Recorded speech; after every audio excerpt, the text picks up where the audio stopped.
Yeah, I can. Okay, I can hear you too now. Oh, okay, fantastic. I don't do the video yet. Maybe I'm.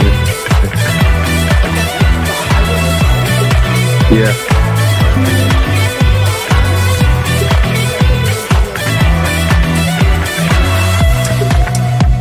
On the left hand, like the last one.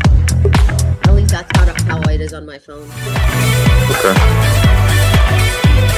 A little. Yeah, I'm pressing live stage. But I don't see anything past that. Do you see the hand, the speaker, the little, all of that?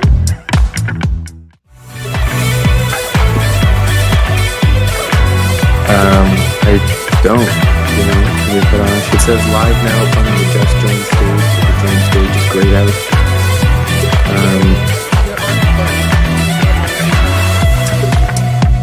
Oh, okay. Yeah. Can you see me though? No, I can't. Oh, okay. Yeah. Okay. Well, maybe I'll just. So this one is live and it's live on YouTube and it's recorded.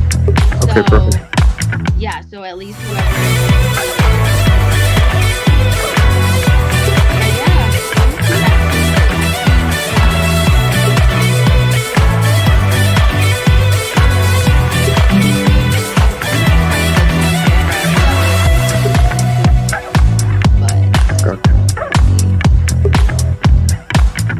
Are you on like what, like the main page, like live page, live page?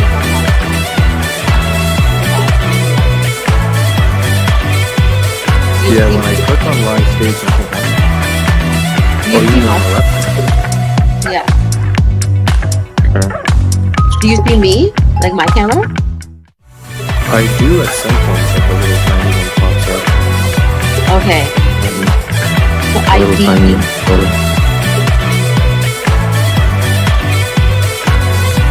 Okay, and then at the bottom.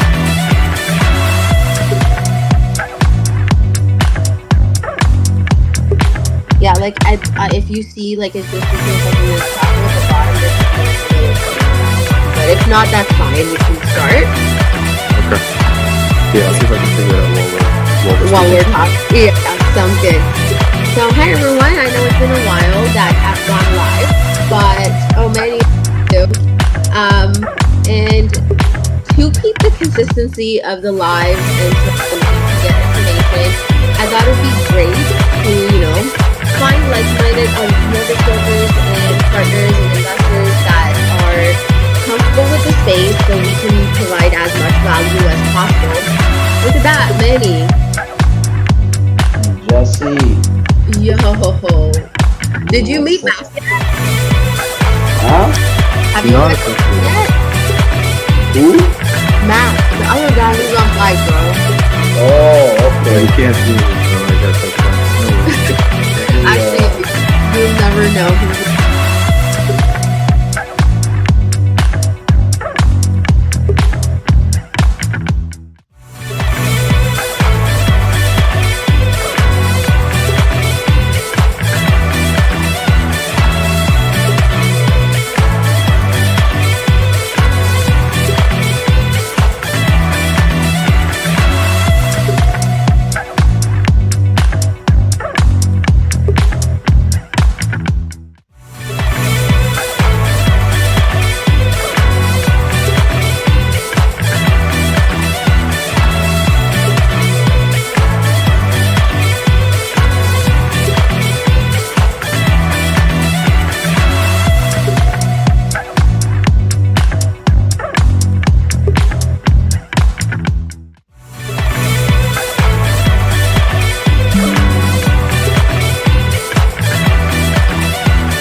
think you sent me a video on Instagram. That's me. Yeah, we connected a while back actually. Yeah, man. How you doing? I know this guy. Yeah. I'm doing killer, bro. Thanks for asking me. He's all over, right? He's funding all over the world. So It's good, man. Yeah, you definitely gotta look for where, speaking in Canadian terms, where the puck is headed. So we're noticing a lot of interest in Mexico, in the United States, in particularly down in Florida, and in Ohio. Like I was talking to an investor just the other day, and a triplex in Ohio you could pick up for $250,000 US, that cash flow. So it's just like, it's a no-brainer. That's where I'm heading, bro. I'm heading to the States. Yeah. I'm already locked and loaded. Everything's ready to go. it's like a 12-unit building for 200, no? Actually, we have the seminars coming up, Jess. We got the date, September. The team is working on the presentation. Everything is, if you guys want to join, more than welcome to join.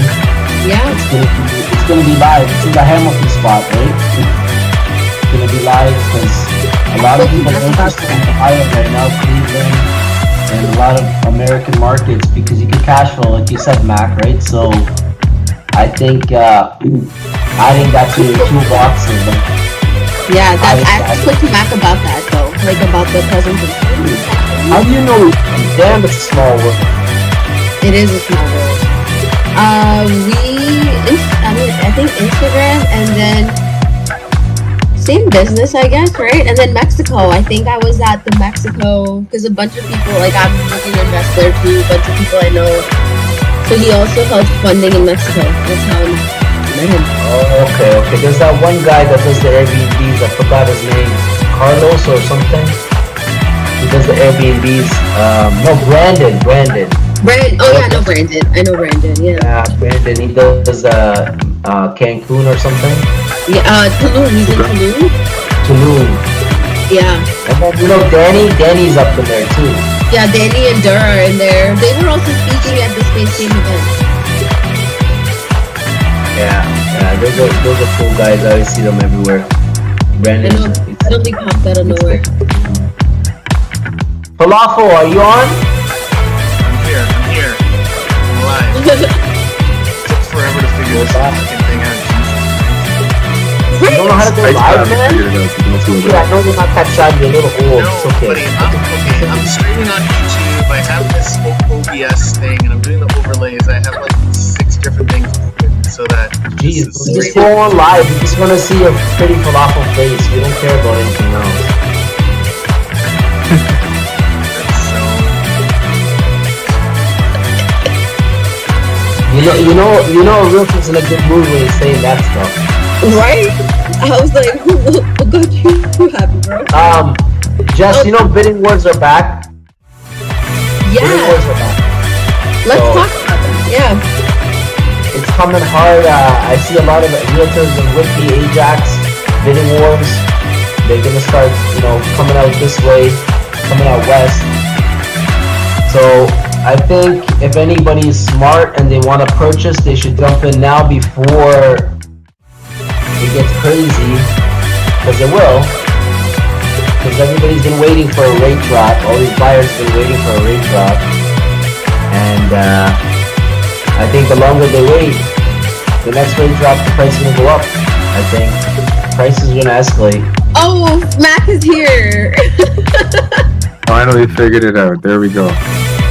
Oh, we figured it out. Okay, nice to see everyone's faces. Yeah, Have you 100%. guys met Taco and Mac? No, I don't think so yet. No. Okay. Well, Taco, meet Mac. Mac, meet Taco. Nice to meet you guys. Manny, nice to see you face to face, man. How are things? Yeah, we met already. On Instagram. Yeah.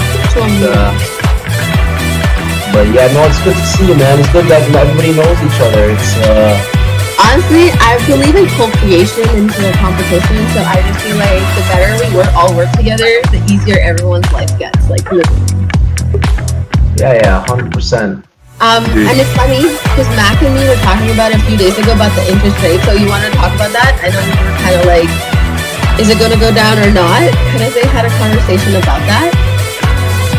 Honestly, I didn't really have big hopes, to be quite honest. Bank of Canada have been feeding us a lot of false hopes for the last year or so, saying it's going to be next time, it's going to be next time.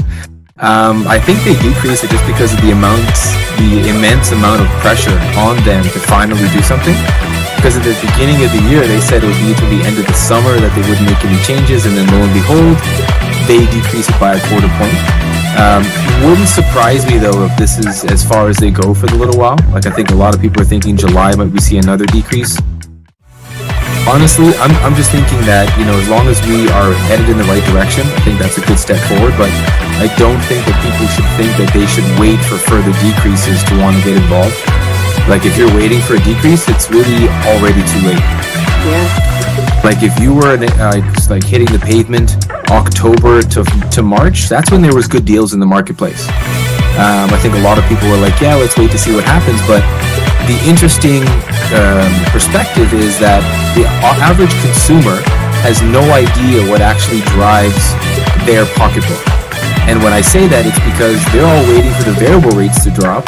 Meanwhile, 95% of all new mortgages taken today are fixed. And the fact that fixed doesn't translate into what happens with the Bank of Canada. So I had at least a dozen clients call me in the last 24 hours, say, Matt, update my pre-approval. How much did my buying power go up? How much did my payment go down? And I said, nothing. Your payment hasn't done anything. Your buying power has not changed. And they're shocked. They're like, what do you mean?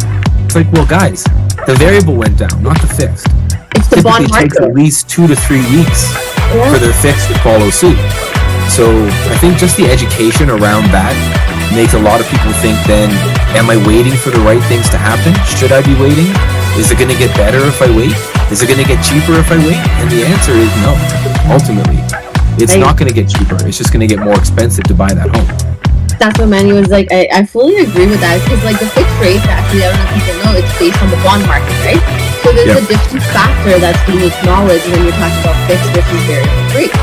I mean, the one thing that does happen is brings the buyer confidence back, which, like you both were saying, just will probably help you increase the prices. So you're right. The deals were to be made in the last few months where there was so much anticipation and all of that was happening. But what I also believe is, if the deal makes sense, and I think this is the principle, like, we all as investors need to realize, focus on the deal. If it makes sense, the market is kind of in a certain way irrelevant, because we all learned during COVID as investors, we can't get past, like, we can't go with the hype of the market. And a lot of people lost money because they base their numbers on this crazy idea of what it would appreciate based on what was happening in that moment. So to go back to like your point as well, there's no point waiting is what I mean. It's like, by the time everyone is looking, it's kind of too late, especially if you're an investor. Especially if you're an investor and you're looking for deals. The only advantage I do see though when the market picks up is flippers. If there's a short-term flip, then I think you have insane amount of opportunities when the market really picks up, because then you can slightly gamble, because there's like super confident buyer market that's coming up, right? I mean, the seller market that's coming up. So yeah, and then in general, I realized, like, if you look at the bigger picture though, because the US Feds didn't decrease their rates and Canada did, even though it looks great for us for a certain extent, actually devalues the Canadian dollar. And most people don't think about those factors as well, right? So, well, Liz, because I think we're thinking kind of in a microcosm of just how it impacts real estate. But just what you just said around our buying power internationally, what does that do to businesses who rely on imports from the United States to get by? You've just created, higher cost of goods, higher cost of doing business for a lot of Canadian business owners. And ultimately, that's going to slow the economy. The good thing is, though, from the United States, it'll then increase exports from Canada because now it's cheaper to buy here. So it depends on what fence you're sitting on, what side of the fence you're sitting on, whether or not it impacts you in a positive or negative way. But ultimately, if you look at real estate, like the stock market, for example, which there's a lot of commonalities there. Yep. I always say, listen, like the first thing you should be doing is thinking about how to buy when stocks are doing poorly. Yeah. That's when you want to buy. You don't want to buy when CNN says, buy Tesla. By then it's way too flippin' late, right? Yeah. You want to buy when Tesla's about to go bankrupt. And that's the opportunity that I think a lot of people understood in real estate. They were like, you know what? This is a phenomenally good opportunity to get in when homes are devalued. Whether we're taking advantage of a situation or not, or being the savior, if you want to look at it from that perspective of a family who does need to get out, there's a lot of opportunity to be made and instant equity to be purchased. So the conversations I'm having with families is that please stop listening to the news. If you're getting your mortgage advice from the news, you're not looking at the right, the right source. As well as if you're getting your mortgage advice at the dinner table or at a Sunday barbecue because your uncle's bought and sold a house once upon a time, he's the best person to talk to. You really want to get multiple opinions, and that's whether or not it's mortgage advice, whether it's going to the bank versus working with an independent person. Like you wouldn't drive one car and then buy it. So why are you talking to one bank and then buying a house? And Very that's the thing. similar, I think. That's a big Yes, one. I can share. That's like a big one, I think, with people Yeah. just buying the first thing and not even talking to like mortgage brokers and stuff like that. And Mhm. that's the thing. That's the advantage of the mortgage broker, right? And we're not dealing with one bank. We don't represent one bank. And that's why in a weird way, I'm not a big promoter of rate shopping and all of that because I think especially investor world, I feel like is built on relationships. And I think all of that kind of hinders that factor when you're trying to create a relationship with a good, strong investor focused mortgage broker. Mhm. Um, Mhm. but I do agree, like getting opinions from qualified people. Like, Taco, the video you posted where you don't work with an investor focused contractor, face forward. Like, that's how you're falling instead of like having a good set of people support you and guide you through the process. So I think like the rate changes. First of all, Instagram was going off on that. Like Oh every fuck. page had that, which is great. I was like, even if I don't post it, it's fine. They know. Everyone knows. It's Yeah, all the good. word is out. The word is out. Um, but yeah, like as an investor, I realized has the person bought. This is what I used to use as a criteria when I was starting out, when I wasn't a mortgage broker. Do they invest themselves? Is that like, because I do feel like that actually is a key factor because then they've been in your shoes as a client. Like they've Mhm. actually gone through how the banks will ask you for everything except your blood work. Like that's a true factor. Like, and I find like as a professional, I want to see if you've kind of experienced the other side of it too, right?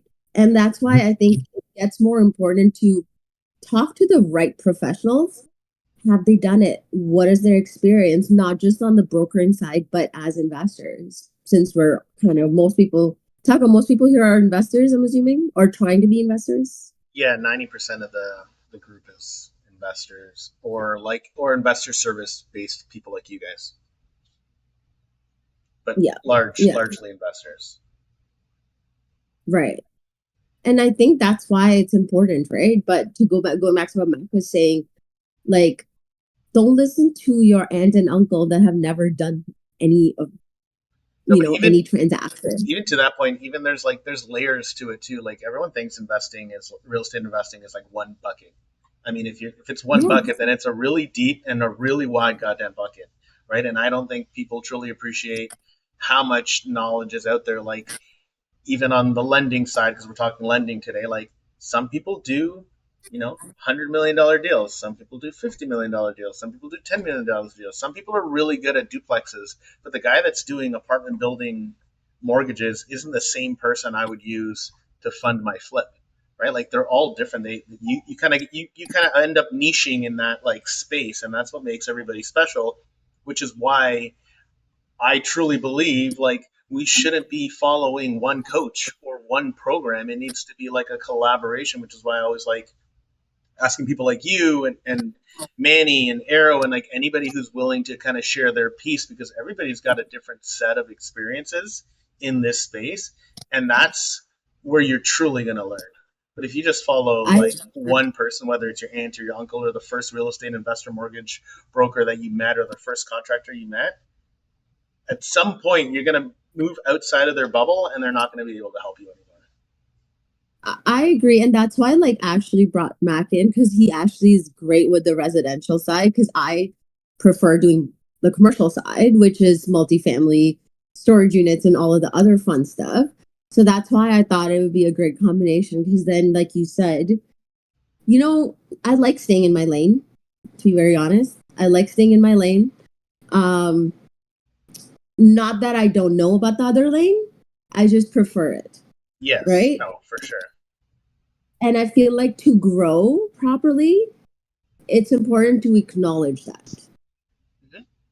Absolutely. There's Right? nothing wrong with like learning other lanes or learning different pieces, right? Like Mac was talking about funding overseas and stuff like that. I don't know how that works, but I would love to learn, especially in today's environment. Everybody would love to learn, right? Like that's kind of like the benefit again, right, of everybody kind of collaborating and not just following one system of the way things are done. 100%. Yeah, 110%. And just, I wanted to touch on just, you know, the benefit to the client and some of the way that we can really assist them through B2B relationships. So like naturally as a mortgage broker, I think, you know, where we have found a lot of success, and me in particular, is around B2B relationships with referral partners, whether it's a financial planner, whether it's a realtor partner.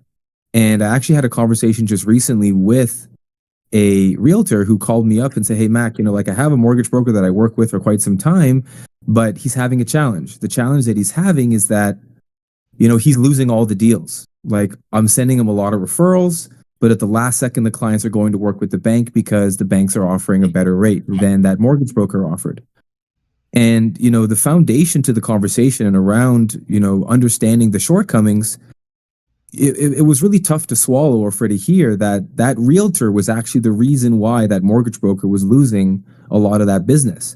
And Jessica mentioned earlier around just rate shoppers, you know, the handoff and the expectation of the value for the client was being misconstrued around, hey, you know, client, talk to this mortgage broker because he can get you the best rate. So the second that the introduction is made around one specific goalpost and one specific metric, the client's naturally going to be inquisitive and find out, hey, is this the best rate? So the second they shop around, and naturally there's always somebody who's willing to do it for less. You know, the second you find a 5 basis point savings somewhere, naturally that's where you think the most value is. And I think in being supportive to our clients and giving them good education, you know, the expectation around connecting with the mortgage broker needs to be more than that. It needs to be the strategy, it needs to be the advice, it needs to be the options, you know, the non-biased strategies, and ultimately the relationship between the partnership between the realtor partner, the client, and the mortgage broker.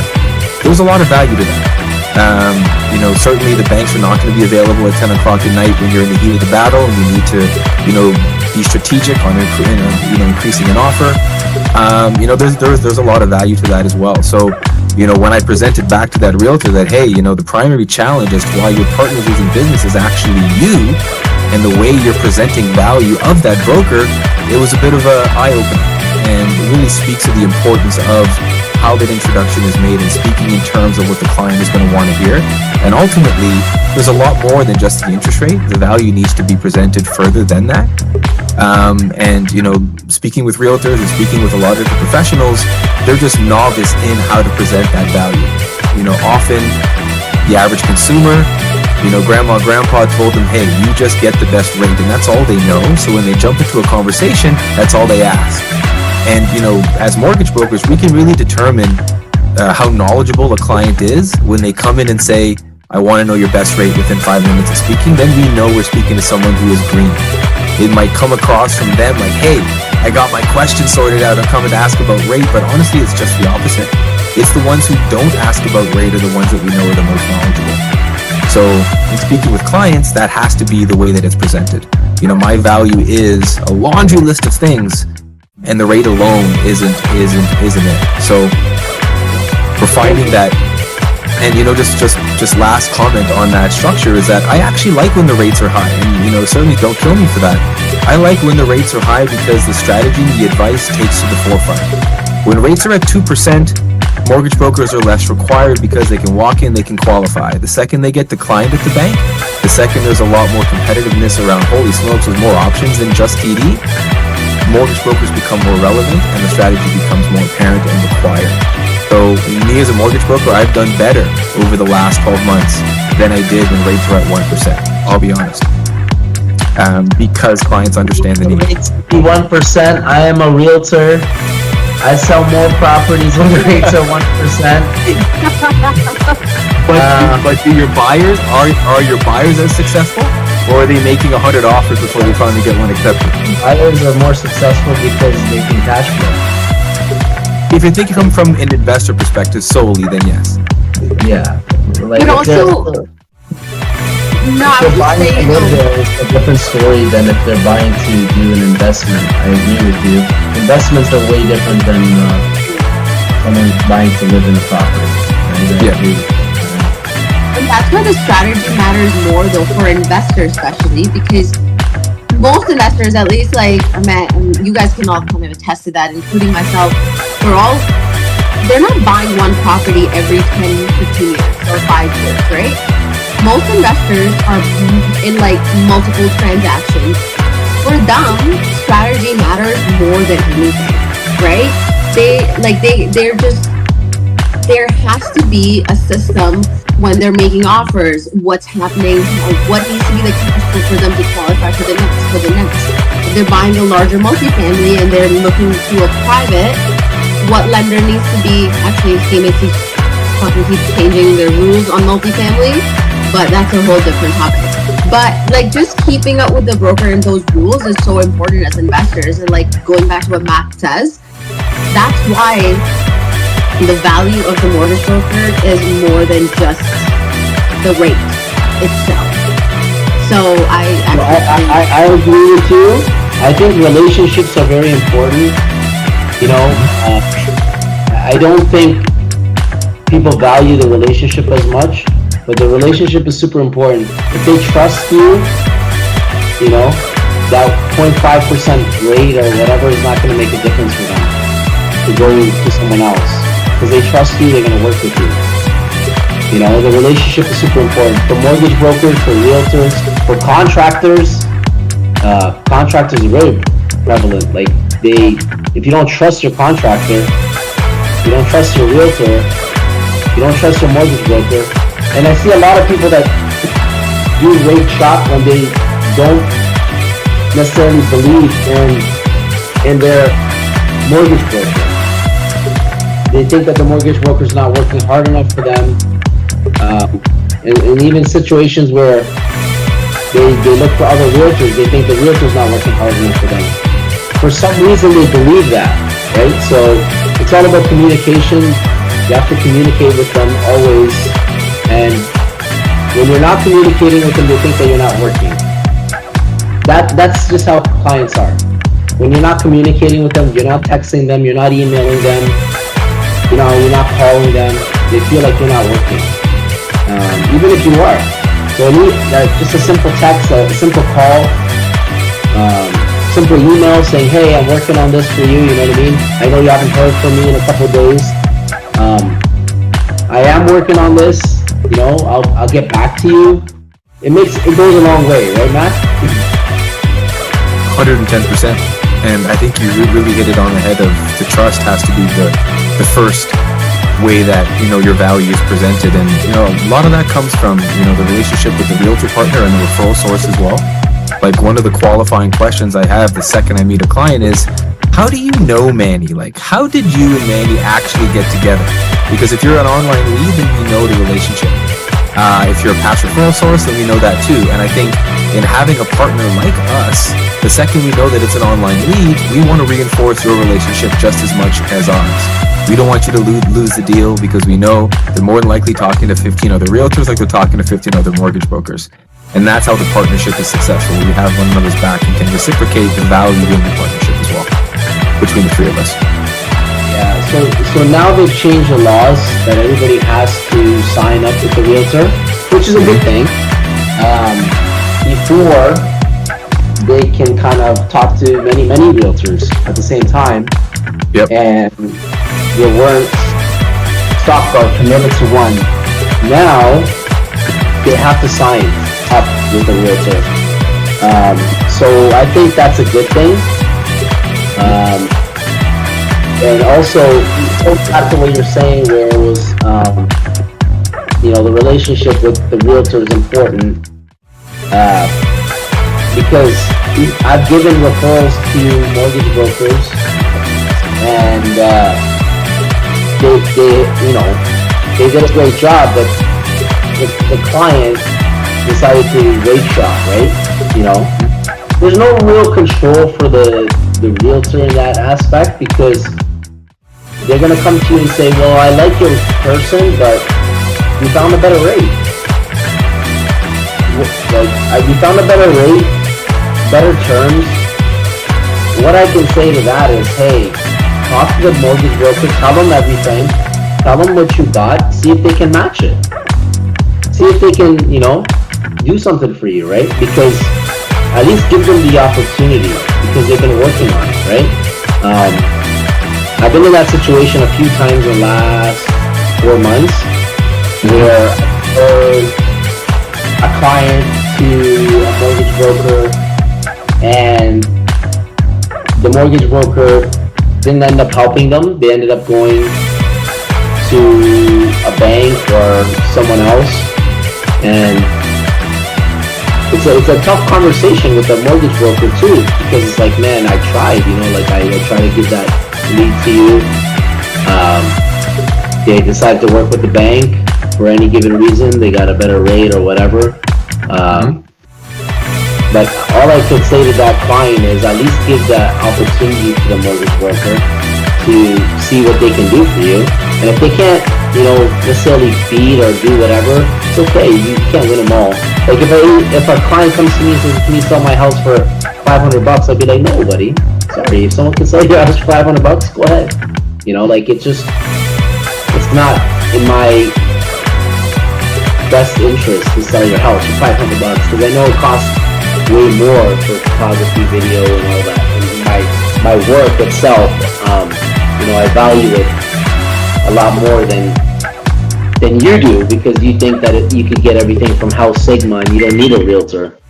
And we gotta blame some of these sites too, like House Sigma, because everybody thinks that they're experts because they went on House Sigma. Oh, I got all the information, I can figure everything out because I went on House Sigma. Great. Go sell your house. Call me when it doesn't work, because I'm gonna hammer you with 3% now when it doesn't work. The owner of Comfrey ended up selling their property, their huge Manhattan property, with a realtor. You could say whatever you want to say, that is great to have, but it takes more to sell a house, and it takes more to get a deal done for a mortgage broker. They don't really see all that stuff, right? They don't see the behind the scenes, the talking to the underwriter, trying to get them to understand things. Like, clients do not have any idea what is put into a deal. They have no idea. They just watch HGTV and they're like, wow, it's so easy. We look at 3 houses, we love it or listed. That's a really good example. Honestly, I definitely buy into that. And there's kind of 2 ways to look at that. Like, yes, the clients are novices. Yes, they look at it as being something that's simplistic and think that they've mastered it. But in some perspective, that's a good thing, in the fact that obviously your business processes, the business processes of the mortgage people that you work with, have insulated the client so far from the bumpy roads, the challenges, that they believe that it's easy, that, hey, things just get closed magically. And when they work on the second or third deal, then maybe they're working with someone else or don't understand that there is a lot more to it than they were initially privy to. Ultimately, we want to try to insulate the client from as much as possible. And if they think it's easy, then maybe that's a good thing. Ultimately, 98% of homes are bought and sold with a realtor. There's really only 1 or 2% of people who do it on their own. And all the information's out there. Like if you wanted to buy or sell your house on your own, you could do that. But why do they choose to use a realtor? And obviously, we could go through a laundry list of reasons why that's important. The same way why that they use a mortgage broker also. Mortgage brokers are very important. I know mortgage brokers that have done so many miraculous things to get mortgages to go through. You guys are unsung heroes in some aspect, but you don't get the praise that the realtor gets, unfortunately. But you guys get some stuff done. I've seen some deals that should have never been approved.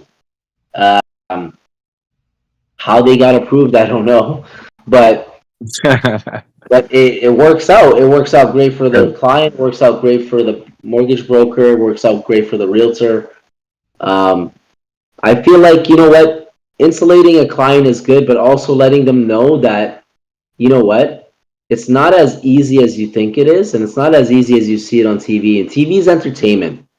If TV wasn't entertainment, if I showed 3 houses and I sold one, I'd be a multi-billionaire, like a billionaire. Like, 3 houses and you buy one, like that doesn't happen, you know.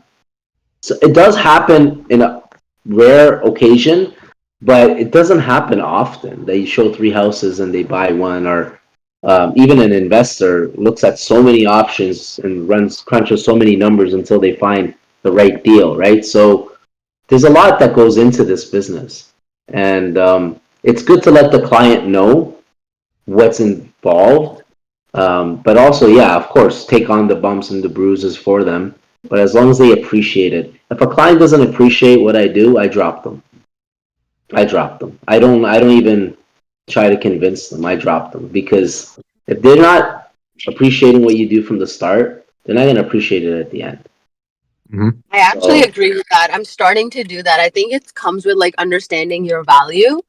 And I actually started to do that now. If I already feel like they're rate shopping and like just in general, just all over the place, listening to 2,000 different people. I've learned, I've tried to convince before, but honestly now I've kind of let go, because after a point we're all adults, right? Like I'm not gonna sit here and try to convince you to work with me. So I feel like now I understand there's people who completely understand my value or our value, and then there's people, like Manny said, you just let go because they've never understood your value and they probably never will. You know, let me tell you a quick story. It's story time with Manny, okay? Oh God. Hey, this is only a 1 hour show, Manny. Okay. It's a 1 hour show, Manny. Be worried. Oh, it's a 1-hour show? It's only a 1 hour show, Manny. Okay, can I tell a 3-minute story? Yes. Somebody start the clock. So I had a client once upon a time in La La Land. 10 years ago, I bought them a property in Hamilton. 10 years ago, Hamilton was cheaper, right? Like we were buying properties for maybe 300,000, 400,000, less than that, in a good area. I bought them a really nice property, a really nice house, suburban area. They called me a year and a half ago. They said they wanted to sell and we're going to get ready to sell. Let's look for a property. I'm like, no, guys, let's not do that. Let's sell first. They're like, yeah, let's, okay. So they didn't decide to do it. And then like 6 months later, they called me. They're like, yeah, we're going to get our house ready. And then I didn't hear from them. So they went to, they were really religious. They went to their mosque or whatever. And one of the girls that actually they knew had become a new realtor. And she's like, guys, I could sell your house. Don't worry. Don't list with anybody else. I'll do it for 1%. And they convinced her, the lady, his wife, oh, she could do it for 1%. You don't have to go to Manny. You don't have to go anywhere. So it was her first listing ever. What she did was go and buy them $1 million property. When the rates were a little bit better, I think, that was 7-8 months ago. The rates were a little bit better before the last couple rate hikes. She bought them a house, and she put their house for sale for $100,000 more than what it was worth, and the market was already slow. The house didn't sell. They had to keep paying extension fees. They finally got rid of the realtor. Came back to me, and they're like, "Well, I'm so sorry this happened." Da, da, da. I'm like, "All right, that's cool." She's like, "Well, how much do it for me?" I'm like, 3%. 3%? That's crazy. I'm like, it is what it is. You went somewhere else, right? You want me to help you? 3%. So I got that listing for 3%. I ended up selling the house. They had it listed for 8 something, 835 when I first seen it, and then they dropped it to 795, and then eventually sold it for 650. The house is only worth 650. So they're out of pocket $140,000. They had to scramble to get that money because they had a firm deal on the table, and they finally got some private or whatever they did to close that deal. So that goes back to working with people with experience and not the best deal. The best deal is not the best way. 1%. She promised them 1%, right? And it ended up costing them $140,000 more out of pocket. And they couldn't get the mortgage. They had to get a private mortgage. So imagine going from a bank loan to a private just to close. And why? Because they wanted to save 1.5% on their listing. So it's not what someone can list it for. It's the value they can offer you. If it sounds too good to be true, then it is too good to be true. Is that not right, Mark? I've seen it, man. Happens a lot. Well, you've seen it with the contracting side. Oh, buddy, the contracting side, there's no shortage of too good to be true. And people always bite. People always bite. They take that pill. They're like, it's so good. They're gonna do my basement for $15,000. I'm like, do the math. The material isn't $15,000. How the hell are they gonna do it? Anyways, I always do napkin math with investors and people. Like, do the math. How many days are they gonna work? A month? How much do they make? $20 an hour? $30 an hour? Look, it equals way more than what they're quoting you. So how is that math gonna work? So what do you charge someone, Mark, when they come back to you after they don't listen to you in the first place, and they go with another contractor, and that guy or that person mangles it up? Now you have to fix it. No, I charge them the same I had originally charged them to do the work, but on the fix-up portion, it's going to cost more, right? Yeah. At the end of the day, I'm not trying to hose people. I make good money on our businesses. I have good margins on it, but like, it's just like, look, ever leave me again, you know what's gonna happen, right? Like, it's not always greener on the other side. And that's the thing. People don't understand that until they experienced it, right? And sometimes the best thing is experience, right? Experiencing, someone that doesn't have any experience, and they tell you everything that you need to that you want to hear. Sometimes when you hear everything you want to hear and the price is too good to be true, you want to look into it a little bit. What's going on? Some people I don't know how. Seen some shady shit, but most of the time it's not going to end well.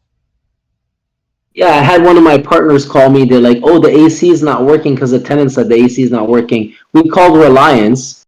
Reliance came in. They're like, "We could give you a rental for $190." I'm like, "Don't you dare sign that contract," because $190 Reliance contract, the buyout for the furnace and AC is $11,000. $11,000. And nobody, because we're going to sell that property, nobody's going to take on that rental. They're going to say, pay off that furnace and AC.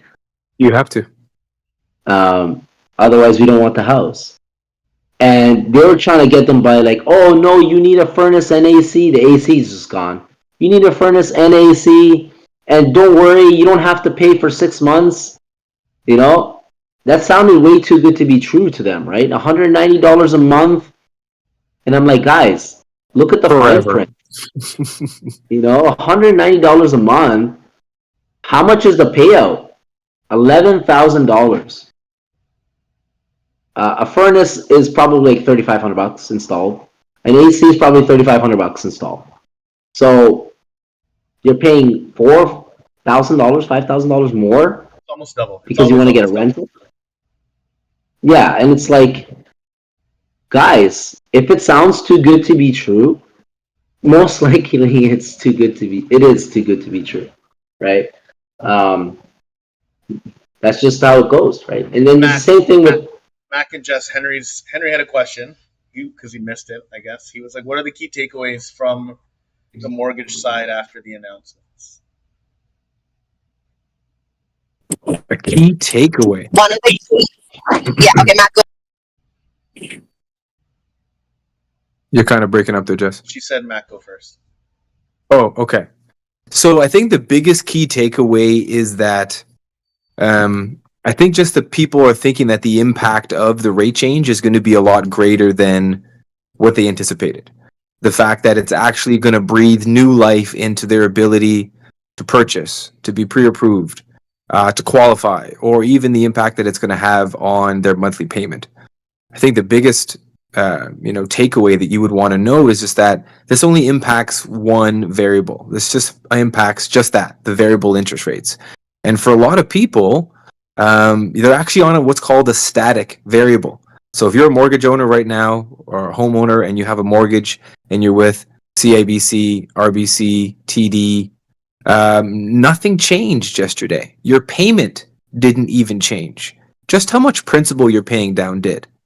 Very few banks, like even for example, Scotiabank being namely on the big six side, is the only lender that has an adjustable where the rate coming down actually has an impact to their pocketbook. So for a lot of people going into this thinking that, hey, I can't wait till rates come down because I'll save some money, honestly, it doesn't work that way. It's really all around the solution that you take, the bank you're with, and how their variables are set up. If you're looking to get into the market now, I'm actually having a lot of clients reach out saying, hey, Mac, I know we got a pre-approval on a fixed, but now we want to explore a variable.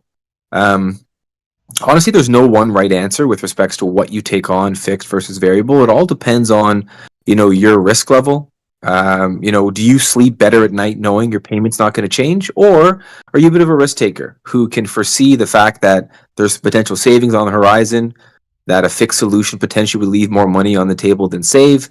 Then you want to be able to take a gamble and say, okay, maybe in a short term, a variable is a good solution. What I actually recommend for a lot of folks right now is, that old premise of let's just wait and see what happens, we'll pick the best solution. Taking a variable allows you to do that in two folds. The first thing is that naturally, if rates come down, if you're in a variable, you'll ultimately save some money, maybe on the interest or maybe on the payment. But what it also allows you to do, it allows you to wait to see how it impacts the fixed. So because you can convert your variable into a fixed in the blink of an eye, you just have to call your bank. What I recommend right now for a lot of folks who are in that wait and see pattern is take a variable. If rates significantly drop on the fixed side, convert over. If the variables stop dropping like you expect them to do, then that's the time to be able to think about that next solution and where you might be able to save some money by adjusting over to a fixed. So the pain with that, though, is that in the short term, you're going to have to pay more for the privilege to have that flexibility. And for a lot of people right now, cash is king. The lowest payment that they want to achieve is what's going to take precedence. And often variable breeds a little bit too much, speculation to what might happen versus locking in for as long as possible because the bank told me to because it offered the lowest rate. So that would be some good information just to absorb, some good talking points when you're in your conversations with friends and family, just what drives what and what impacts what. Yeah, and in terms of just my take on what the key takeaways after the rate increase, we know the Canadian government is clearly scramming because usually they follow suit with the U.S. and they decided not to this time. So we briefly touched upon how that affects the bigger picture, so the macroeconomics of how the Canadian dollar might go down, but that also means we buy local more. So there's a lot of variable factors on that end as well. What it does do, even if it's not necessarily changing the rates in terms of your payments are not changing much, the fixed are not changing much, what it does do is bring buyer confidence back is what I'm seeing. which is what Manny was also talking about in terms of like the bidding wars again. And I think it's that idea of hope, which is coming back because of that 0.25 decrease in the rate. And that's again perspective, right? For flippers, for instance, that buyer confidence is key. When you're looking to refinance, that buyer confidence is key because those properties are evaluated based on, a lot of times based on, I mean, not the appraisals necessarily, but in general, like when you're flipping, your ARV is depending on a lot on the buyer confidence. So that's like a couple of things as investors I think we can kind of keep in mind. Even though the rates necessarily are not changing, there's the buyer confidence aspect, which affects the investment strategies and how long term or in the next few months what we could foresee happening. But yeah, that would be my little 1-2 on the rate changes. We did talk a lot about that in the beginning too, but yeah, and the rate change that happened yesterday for sure. I think And I'm sorry, psychologically, I think you guys are both correct, but psychologically, it's huge for people. It's not big, like Max said, it's not big at all.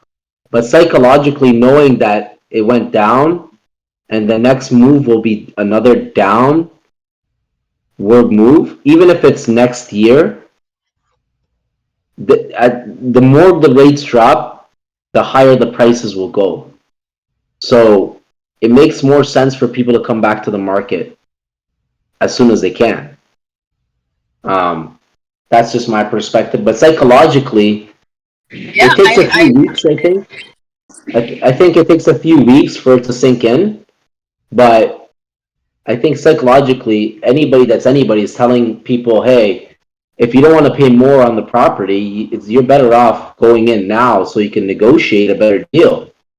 And do like Max said, just get a variable, right? It makes more sense. So I think the activity is you're gonna see more activity in 2 weeks. It's gonna sink in a little bit, and then you're gonna see activity. I think the spring market was not a typical spring market. I think it's gonna be a late spring market, and I think that spring market's gonna start in the summer. I think that's what's gonna happen. I think there will be another rate drop this year. I don't know when it will be, but I think it will be another rate drop. And by the second rate drop, you're going to see bidding wars full force. That's what I think is going to happen. But you're going to see right now, people are going to start coming back out. People that were waiting and waiting and waiting. It's not even that they're saving money. It's psychological. That's what it is. I agree with you. I think the more that we promote sold over asking, the more people are going to get that FOMO, and the more people who are going to have the confidence that, hey, it started essentially, the opportunity is there, and now's the time to act. If Globe and Mail, CBC, or even CP24 start saying, hey, this is the buyer activity that we're seeing, I think that's going to create the level of engagement that we would need to see to have what you're just saying, come to fruition. Absolutely, the summer is going to be very busy given this new news. Yeah. So if you're planning on a vacation, if you're a mortgage broker or realtor, now is not the time. Take it in the winter. Yeah, exactly. Take it in the winter. Because spring markets are traditionally the best markets in real estate. This spring market wasn't the best. So I think we have a delayed spring market. But yeah, no, it's great to get some insight from you guys. You guys are the professionals in the mortgage game. Thank you, Matt. Pleasure. Jessica. I agree. I just feel like it's also like on the investor side, as an investor, like how you said that the buyer confidence or like psychologically it's very like doing wonders. I can even experience that with myself as an investor. And on the selling side, if you are potentially or holding off on selling the properties, I think like that confidence might come back again, right? Might increase some in the market. For people who, regardless of the minor rate drop, it's better for them to liquidate, right? Because of whatever financial situation they might be in. So that also is an advantage of just that like the confidence coming back, where it also might be bringing the seller confidence back to start putting things on market again, and not just the buyer confidence. So, like Max said, investors that were smart were really looking for good deals in November, October, December, because you could get phenomenal deals at that time. We're negotiating phenomenal deals. There's a lot of investors out then. There's a lot of investors out now. What died out was the people that are buying houses to live in it. And once they come back into the market, it's gonna be fierce bidding wars again. Um, because those are the ones that bring up the pricing. The people that are gonna actually live in the properties, not the investors. The emotional connection. Yeah, exactly. Yeah, the investors are gonna pay what their numbers tell them to pay. Yeah. They're getting based on their numbers. They're not having any emotional attachment, like Max said.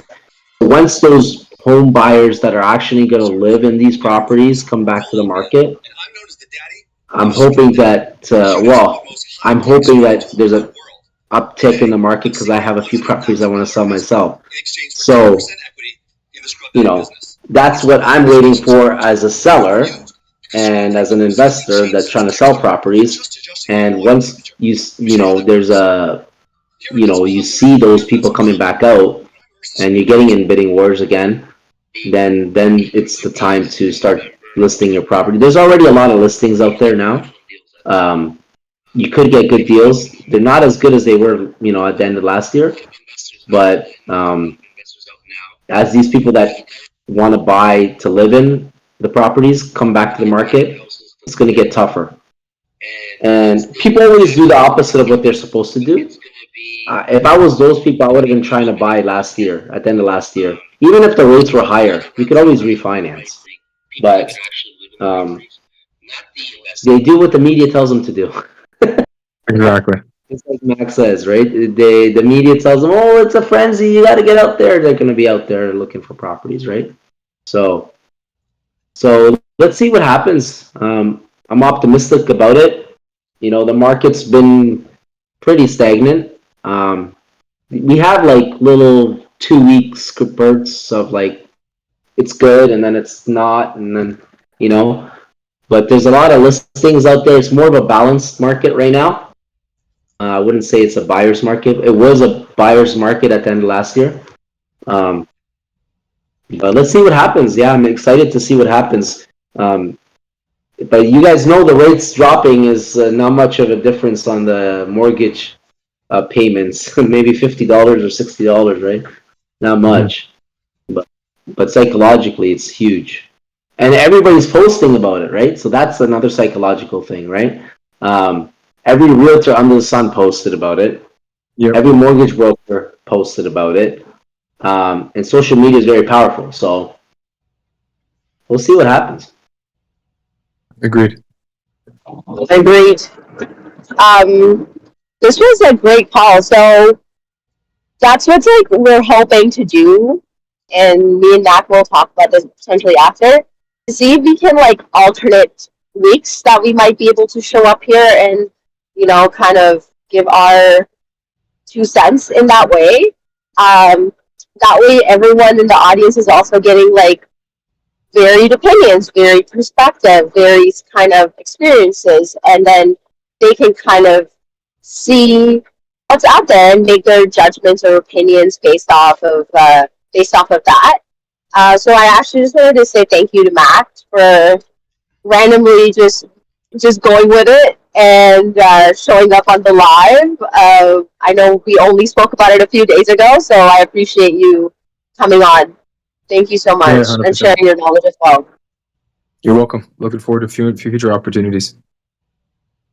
Amazing. Thank you, guys. I know this is recorded, so if you guys want to see it later, you guys feel free to reach out. And then in any case, watch it, and if you have any questions, feel free to reach out to either me or Matt.